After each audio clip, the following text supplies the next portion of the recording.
What do you have to say on the treatment of this genocide as a continuation of the Holocaust trauma and the comparison between the two genocides? I just made fun of that. Yeah.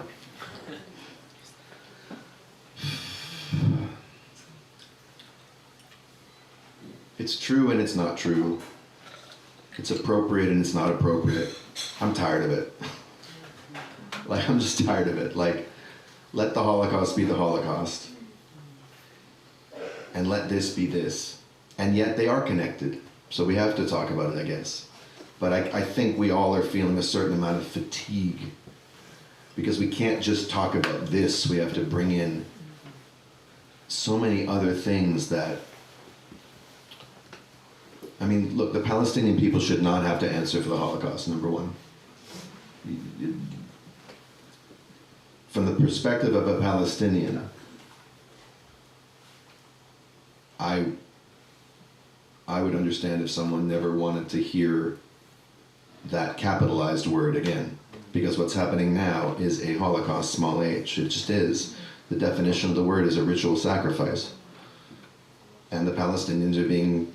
It's a blood sacrifice to satisfy the heathen gods of a country that only pretends to be monotheistic, that only pretends to believe in the one true, law of the universe, but in fact worships power and security and ethnic purity and other things that have led other cultures down the road to ruin throughout history.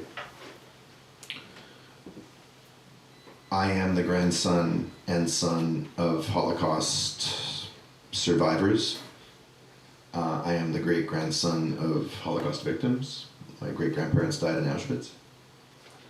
I think it's only partly true that Israel's insanity is a function of Holocaust trauma. You might call it Holocaust psychosis, because the topic of the Holocaust is drilled into Israeli children from a young age, and they're all flown over to Poland to drape themselves hugging each other in the Israeli flag as they cry over a history they know very little about, and they're told an only small part of. Now, again, here's another sort of I got the best of it because I lived in Israel for 10 months on a kibbutz sent by this youth group. It was like, they're selling this program to you from the time you're small. After high school, you go live on a kibbutz for 10 months. And during that, in the middle, and we were living very near Gaza, actually. We knew very little about what was happening, only 20 kilometers from us. But in the middle of that year, there was an optional trip to Poland. But it wasn't like the March of the Living or Birthright trips, because we were already in Israel, so we'd already kind of, the shine had already been, we were living just in the country, it was like a place. And it was full of, we weren't idealizing it anymore. We knew Israelis. We knew some of them were pricks. We knew some of them were great. We had a sense of the tensions inside the culture. And from there, we went to Poland. And I remember we had a tour guide who was a Holocaust survivor, and most of the week was about how Jews lived in relative peace and harmony with Polish people for about 1,000 years. That was the main thrust of the trip. And then we went to the death camps. So it was rather well-rounded, but that's not what Israeli kids get. Israeli kids get terrorized into a fascist ideology. So it's hand-me-down trauma, distorted, pickled, fermented, and turned into a very toxic thing that then justifies whatever. So that's not the Holocaust. That's the bastardization of the Holocaust. That's the exploitation of the Holocaust. That's the weaponization of the Holocaust. That's got nothing to do with the Holocaust itself. And Norman Finkelstein wrote the book, The Holocaust Industry, 20 years ago now. Very on point, as always ahead of the curve, that guy. So, and here's the other fact.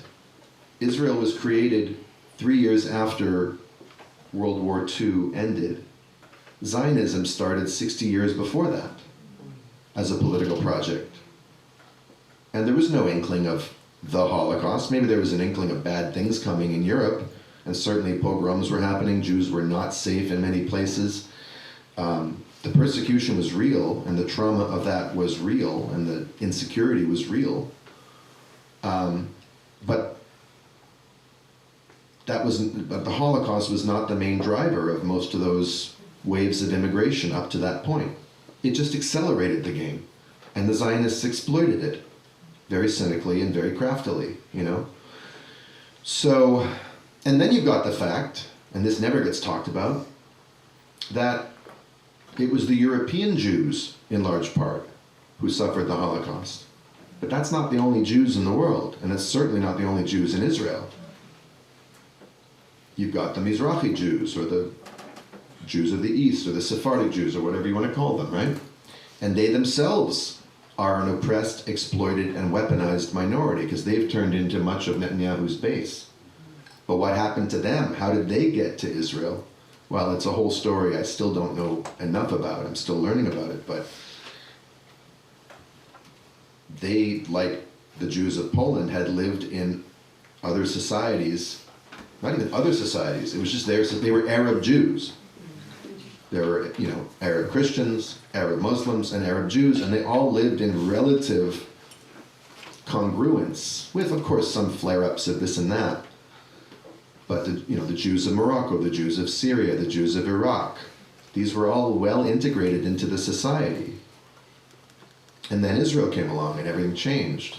And Israel exploited the unrest that was there and did a lot to foment a lot of insecurity in those places and to impel Jews to emigrate to a place they had never wanted to go, and then treated them horribly.